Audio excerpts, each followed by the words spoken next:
Sigurado ka ba, Rosario? Tanong ni Nelia habang hinaplos ang buhok ni Rosario. Siyempre po, ma'am. Gusto ko umalis ng bansa at manatili sa Amerika.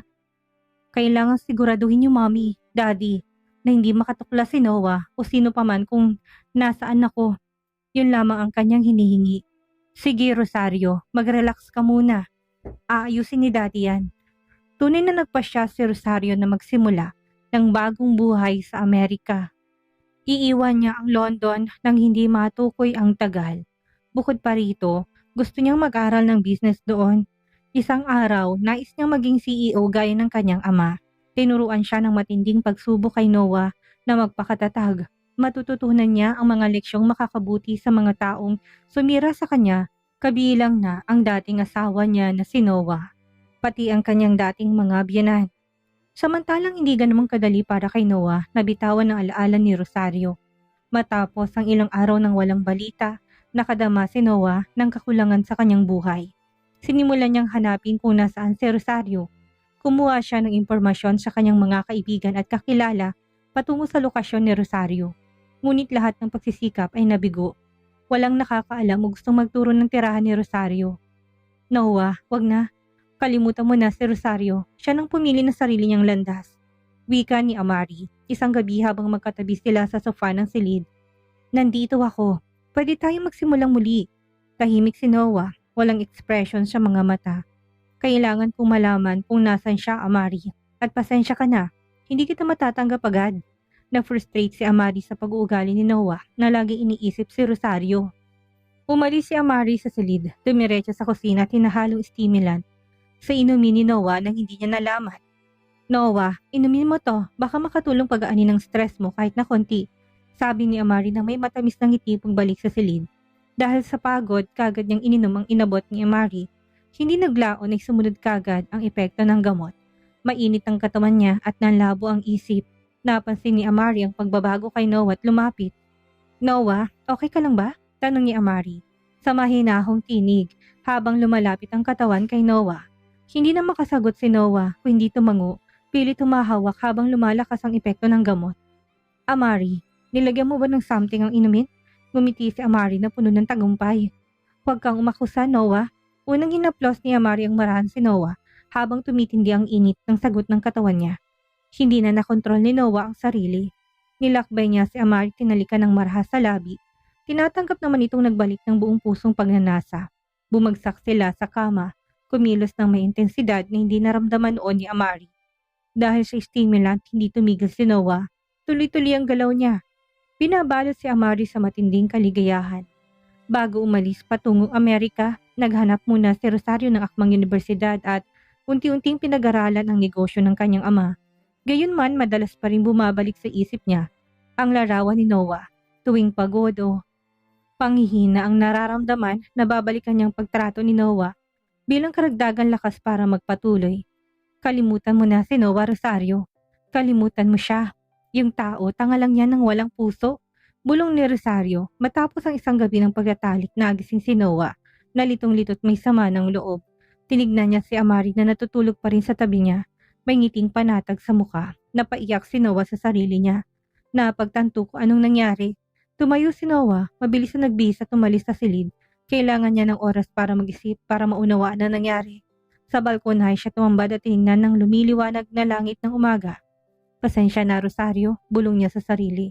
Ramdam ang pagkawasak sa ginawa niya. Biglang sumulpot si Amari at sinundan siya sa balkonahe. Yumakap si Amari mula sa likod ni Noah. Umaasang madamang init tulad ng kagabi pa.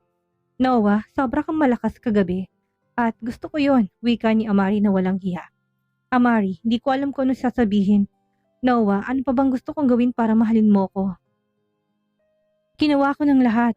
Kumugot ng malalim si Noah. Kailangan ko ng panahon, Amari. Sana naiintindihan mo. Naiinis si Amari, ngunit alam niyang wala ng sisay ang pagpipilit kay Noah.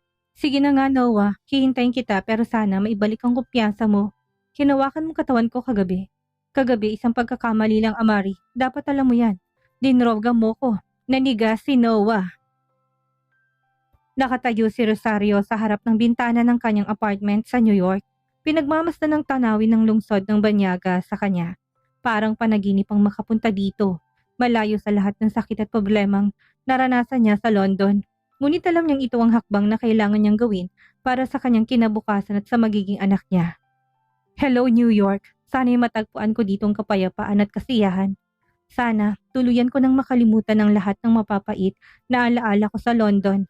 Mahinang bulong ni Rosario. Kasama niya sa New York si Carlo, ang assistant ng pinagkakatiwalaan ng kanyang ama. Miss Rosario, tawag ni Carlo na siyang pumukaw sa pag-iisip ni Rosario. Ano yun, Carl? Tanong ni Rosario habang sinagot ang tawag ng lalaki. Gusto ko lang sanang sabihin na may ilang universidad dito na maganda para sa kursong business, ani Carlo, habang binubuksan ang kanyang laptop sa mesa. Nakakalap na ako ng impormasyon mula sa mga kilalang paaralan. Pwede nating simulan sa New York University. Kilala sila sa kanilang business program. Tumango si Rosario, bahagyang ngumiti. Sige Carlo, pag-iisipan ko. Pero sa ngayon, nagugutom ako. Pwede ba tayong kumain na muna bago umalis? Siyempre naman, tugon ni Carl na may ngiti. May alam ako masarap na kainan, malapit lang. Lumabas sila ni Rosario at sinagap ang malamig na simoy ng hangin ng New York City. Sa loob ng isang restaurant, naupo sila tumorder ng pagkain. Pinipilit ni Rosario na limutin ang lahat ng nangyari. Ngunit paulit-ulit pa rin bumabalik sa kanyang isipan ang pagmamalupit ni Noah. Samantalang sa London, unti-unting nadadala si Noah ng matinding lungkot. Pinipilit siya ng kanyang mga magulang, sina Martha at Dante na pakasalan si Amari matapos ang nangyari sa kanila. Noah, kailangan panindigan mong ginawa mo, mariing sabi ni Martha. Mabuting babae si Amari, mahal ka niya, hindi mo siya pwedeng baliwalain. Ayaw ni Daddy na masangkot sa iskandalong pamilya natin. Kailangan mo pakasalan si Amari agad-agad, dagdag ni Dante. Napabuntong hininga si Noah. Tila napapaligiran ng mga taong pilit siyang itinutulak.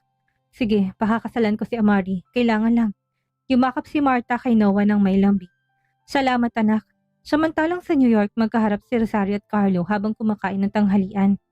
Carlo, gusto ko na magsimula kaagad sa pag-aaral ng business. Buong tapang na wika ni Rosario. Gusto kong maging isang matagumpay na CEO, gaya ng daddy ko.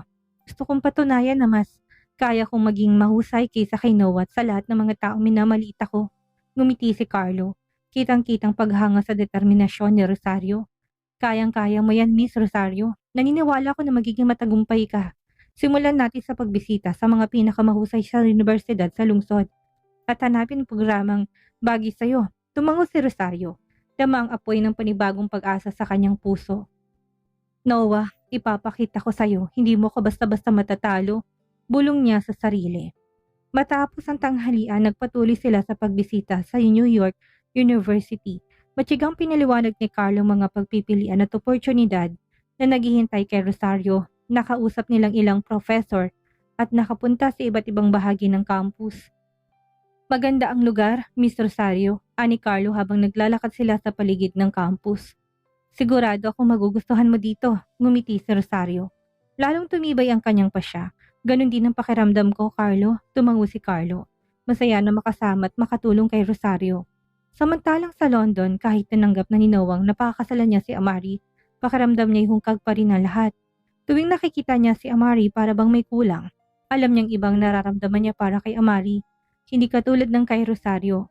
Noah, ayos ka lang ba? Tanong ni Amari isang gabi nang mapansing tulala si Noah sa balkonahe. Mabigat ang buntong hininga ni Noah. Hindi ko alam Amari, para bang may nawawala. Lumapit si Amari at niyakap si Noah. Nandito ako Noah, sisimulan natin ang bagong buhay nating dalawa. Alam ko magiging masaya rin tayo. Pumikit si Noah, pinipilit kumbinsihin ng sarili na ito ang tamang desisyon. Ngunit nanatiling malinaw sa isip niya ang imahe ni Rosario. Alam niya, hindi pagmamahal ko hindi pamimilit ng pamilyang dahilan ng kanyang pasya. Rosario, sana alam mo, bulong ni Noah. Patuloy na tinititigan ni Amari si Noah kahit wala itong binalik na tingin sa kanya. Hindi ako susuko. Kailangan ko makuha ang buong pagmamahal ni Noah. Kahit ano pang mangyari, bulong ni Amari sa sarili. Hanggang ngayon, wala pa ring makuhang impormasyon si Noah tungkol sa kinaroroonan ni Rosario. Minsan napapatanong siya sa sarili kung bakit tila biglang naglaho si Rosario sa mundo niya. Iniisip mo na naman si Rosario no, biglang akusasyon ni Amari at tama siya. Walang duda, nasa isip talaga ni Noah si Rosario. Hindi, trabaho lang yung iniisip ko pag iwas ni Noah. Nagsisinungaling ka, hindi ba? Sabay kunot ng labi ni Amari, hindi na sumagot si Noah. Tumalikod na lang siya at iniwan si Amari habang nanatili nakasimangot. Kahit pa lumayo na yung babae na yan. Si Noah, ang puso't isipan niya ay kay Rosario pa rin. Reklamo ni Amari habang pinipigilan ng luha. 5 taon na nagdaan, masiglang atmosfera sa loob ng gusali. Makukuling na loob at dekorasyon ng kaarawan na nagsabit sa bawat sulok ng silid. Ang masiglang tawanan ng mga bata ang bumabalot sa buong paligid.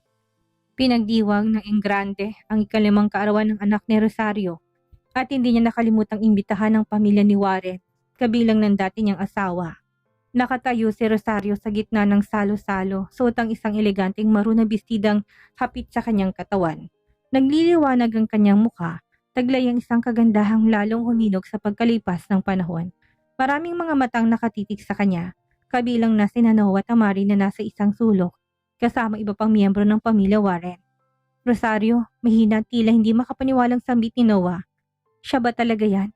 Agad niyang inalis ang kamay ni Amari na nakahawak sa kanya. Sa halip tinitigan niya si Rosario, mangha at ganda at aura nito. Ang presensya ni Rosario sa kanyang harapan, napaka-elegante tila perpekto, ay nagpapatibok muli sa kanyang puso. Napakalaki na ng pinagbago ni Rosario, bulong ni Noah sa sarili. Sa kaloob-looban niya, dama niyang matinding pagsisisi. Anong klaseng katangahan bang nagawa ko para hayaang mawalang isang babaeng gaya niya? Napansin ni Amari ang pagkabalisa ng kanyang asawa. Umarap siya kay Noah, kita sa kanyang mga matang pagkainis.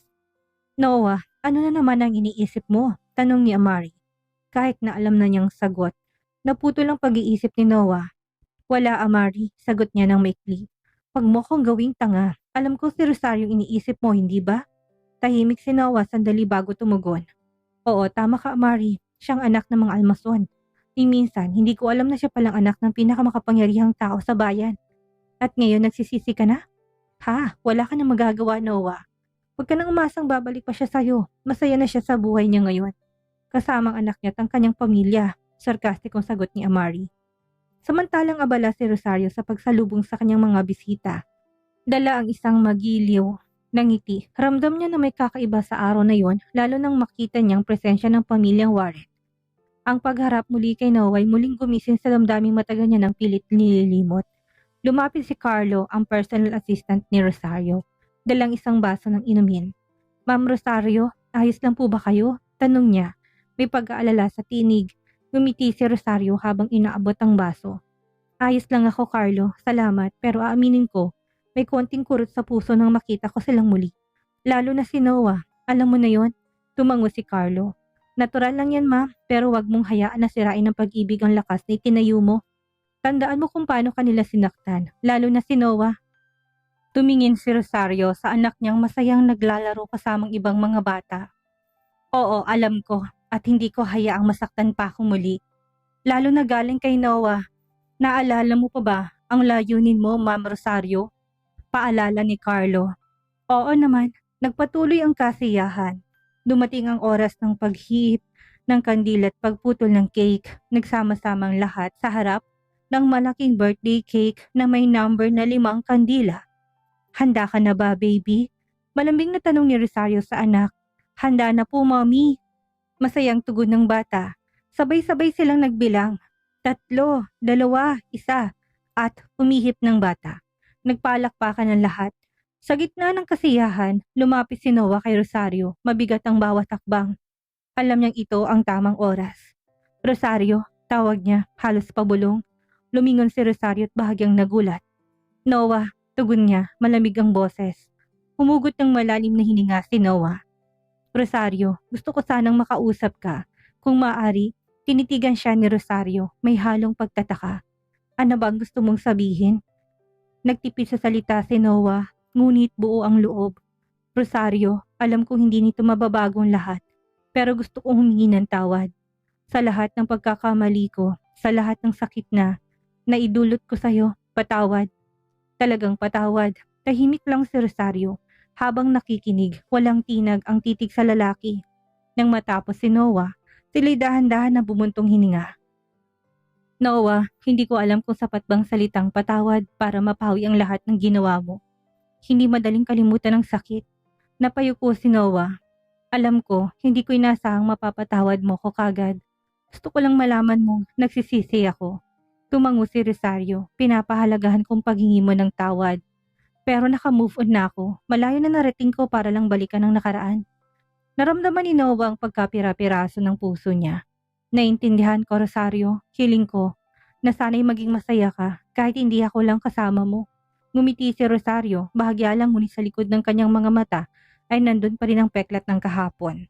Masaya na ako sa maliit kong pamilya, Noah. Tumango si Noah. Sa katahimik na matras, pinanood niya na bumalik si Rosario sa kanyang anak. Maligayang kaarawan, anak ko, wika ni Rosario sa kanyang anak na si Connor Almason. Mapait na ngumiti si Noah habang pinagmamasdan ng bata na masayang hinalikan sa pisngi ang kanyang ina. Salamat po, Mommy. Mahal na mahal ko po kayo. Mahal na mahal din kita, anak. Lalim ng kasiyahan ang bumabalot sa loob ng gusali nang muling tumugtog ang musika at nagsimulang mag-usap-usap ang mga tao. Pinapanatili pa rin ni Rosario ang kanyang ganda sa suot ng maroon na bestida. Dumako si Alvin, ang ama ni Rosario na kilala bilang isang respetadong negosyante na may disiplina. Sa gitna ng silid, ang kanyang matatag na tindig at seryosong titig ay nakakuha ng atensyon ng lahat. Tahimik ang mga bisita, naghihintay sa kung anong sasabihin ng isang tao may impluwensya. Magandang gabi po sa inyong lahat. Matinis ang boses ni Alvin. Maraming salamat sa pagdalo sa kaarawan ng aking apo, si Connor Almason. Gusto ko pong ipakilalang isang tao na mahal ko, ngunit hindi pa kilala ng publiko. Nagkatinginan ng mga bisita, puno ng curiosity. Si Noah na nasa isang sulok ay nanunood na may alala sa dibdib. Para bang may bagyong paparating. Nagpatuloy si Alvin. Siya ang aking anak na si Rosario. Siya ang tanging tagapagmana ng Almason Company. Biglang yumakap ang katahimikan. Sinundan ng masigabong palakpakan. Lumapit si Rosario. Kumikislap ang mukha sa kumpiyansa, hawak niyang kamay ng kanyang ama. Magkasama silang nakaharap sa mga bisita na ngayon ay humahanga sa kanya. Salamat po, Daddy. Malambing itong wika kay Alvin. Handa na po kung buhatin ang obligasyong ito. Nagtagpi-tagpi ang mga bisita sa paligid. Pumupuri at kumakaway kay Rosario. Ngunit may isang lalaking lumitaw sa gitna ng isang mamamahayag na hindi maitagong kanyang kuryosidad. Excuse me po, Miss Almason. Panig niya, tinaas ang kamay. Lahat kami dito ay humahanga sa talino nyo, ngunit nais ko sanang malaman. Si Connor ay apo ng Almason. Sino bang ama niya? Hindi po namin nakitang asawa nyo ngayong gabi. Muling nanahimik ang silid. Tumingin sa kanya si Rosario, kumakabang dibdib ni Noah. Alam niyang ito ang pinakahinahangad niyang hindi mangyari. Gumiti si Rosario, tila handang sagutin ang tanong. Hindi nagatubili, lumingon siya kay Carlo na hindi kalayuan. Ang ama ni Connor ay ang taong laging nasa tabi ko, tapat sa akin at sumusuporta sa akin. Sagot niya ng kalmado. Tinurong daliri kay Carlo. Mahal ko siya ng higit. Nagbulungan ng mga bisita, may ilan na nagulat, may ilan naman tumango kaagad. Tahimik na umiti si Carlo. Alam ang kanyang tungkulin at papel upang protektahan si Rosario. Labis ang pagkabigo ni Noah. Hindi niya nakala na papalitan siya ni Rosario ng ganong kabilis. Galit at pagsisisi ang sumiklab sa kanyang dibdib. Mahigpit niyang kinuyom ang mga kamao, pilit pinipigilan ang pagsabog ng emosyon. Totoo ba yan, Rosario? Bulong ni Noah sa sarili. Hindi makapaniwala. Si Amari na matagal nang nakamasid sa kanyang asawa, nakitang pagbabago sa mukha nito. Mahigpit niyang hinawakan ang braso ni Noah at bulong na may halong pangungutya. Tignan mo, Noah. Nahanap na ni Rosario ang kapalit mo. Hindi ba panahon na? Para isa na rin ang kabanatang ito sa buhay mo. Tinabig ni Noah ang kamay ni Amari. Nagalit ang mukha.